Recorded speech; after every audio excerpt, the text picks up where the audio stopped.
Think about this question. What's the difference between a good organization and a great organization? What's the difference between a good church and a great church? Or maybe think about this. What's the difference between you loving your role and you just tolerating your role?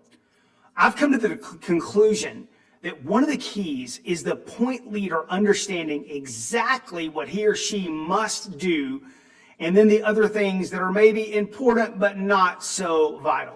As a matter of fact, I've come to the conclusion that there are 5 things for me in my role as point leader that are absolutely urgent and essential that I do.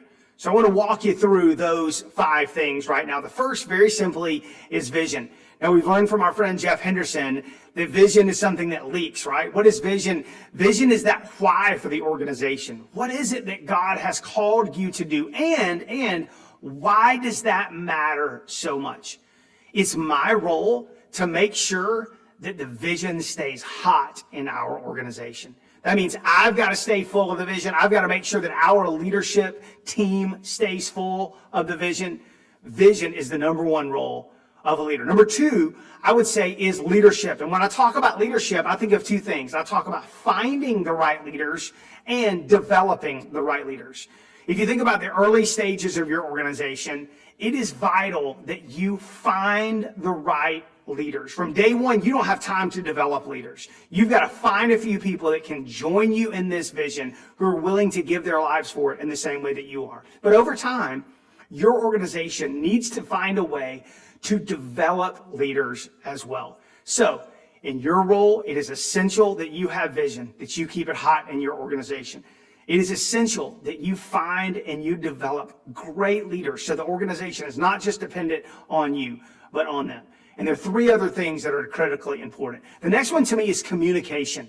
And when I think communication, I literally think everything our organization says, be that social media, printed piece, a website, something that we say publicly, a podcast. Everything that we say, I need to make sure that it has our tone, our heartbeat, our voice. I need to be involved in that communication. Now, as our team has grown, we've hired a communication director, but I work closely with that person to make sure that what we're communicating is in alignment with who we are as an organization. 4th is this idea of stewardship. Now, we all know that most of us have more vision than we have resources. But I have to make sure that we are funded enough to accomplish our vision.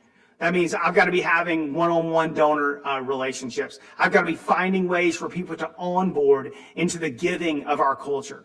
There's got to be a culture, not only of funding it, but of stewarding the resources that God provides. So that 4th thing for me is this idea of stewardship. And I've saved the best one for last. And that is, it is vital that you and I set the way, model the way, lead the way spiritually.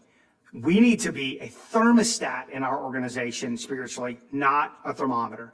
And obviously that doesn't mean we're going to be the most godly person at all times, but we're going to find a way that we can keep our relationship with God fresh. For many of us, that means we're going to continue to pursue emotional health as well. That's definitely been the case for me.